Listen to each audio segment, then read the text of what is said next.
Hey guys, this is Joey D'Angelo's here with another bit of a delayed Samurai Jack reaction video. This is for episode 9 of season 5, which means this week we will get the final episode of Samurai Jack ever, which is pretty amazing. His story is finally concluding. But for now we got episode 9. And this episode 9, especially the latter half of it, made me think of a Game of Thrones episode, where it lulls you into a false sense of security, and then then bad things happen. So of course this is a spoiler-filled video. So if you haven't seen this past Saturday's episode, and you care about spoilers, don't watch this. But if you do, if you don't mind, or if you have watched it, then continue. So this week's episode, the main highlights, I would say, this is, Jack and Ashi, they were continuing to kiss. They break apart, and they're kind of camping, hanging out. And the next morning, Ashi finds that Jack has just left her. And it was interesting because we watched in the preview, and we're going, "Where's Ashi at? Did they just not?" Again, they don't. That's the great thing about these. The next week on Samurai Jack, they don't reveal as much as you think they do. And that's pretty great in my opinion. So, and Jack's explanation to her was basically, look, I've lost so many people in my life, I don't want you to become just a memory. And this is also after a scene where Jack opens up about his family and kind of how lonely his existence has been all this time. And so for the more comedic stuff, we of course have Scaramouche. Good old Scaramouche. He's now on top of an octopus, crawling his way towards Aku's tower, comes across a giant cardboard Aku with an automated voice saying, "Look, I'm not accepting anybody anymore." And then Scaramouche gets in. Aku's angry. He's like, "Well, what the hell do you want now?" And it was such a funny scene. The expressions, the voice by Chris Baldwin. This episode, he really killed it. I think he's been very good this whole season. Even though obviously he's not. I would rather Mako be Aku again, but again, Mako is not with us, so Chris Baldwin, or whatever the guy's name is, he does a fantastic job with Aku. This is probably his best work he's done this season. He's so funny, and then he's also very sinister towards the latter portion of the episode. And basically, Scaramouche has not very updated information, because he's under the assumption that Jack still doesn't have his sword. So Aku's like, "Oh, sweet, so I can go after him." Now, one great Easter egg that I didn't think about until after I watched the episode were the red glasses.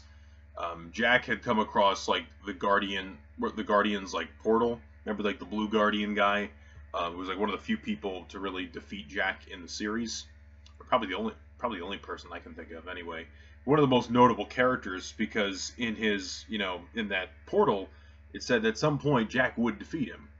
But we see that Aku probably killed him at some point, because Aku just did destroy all the time portals and took him all away from Jack, so he's gone. And you see these like the red glasses, and it's pretty powerful, because it's like this was a character that a lot of people really liked, and he got killed off screen. Some people have a problem with that, but again, in 10 episodes, there's only so much story you can tell.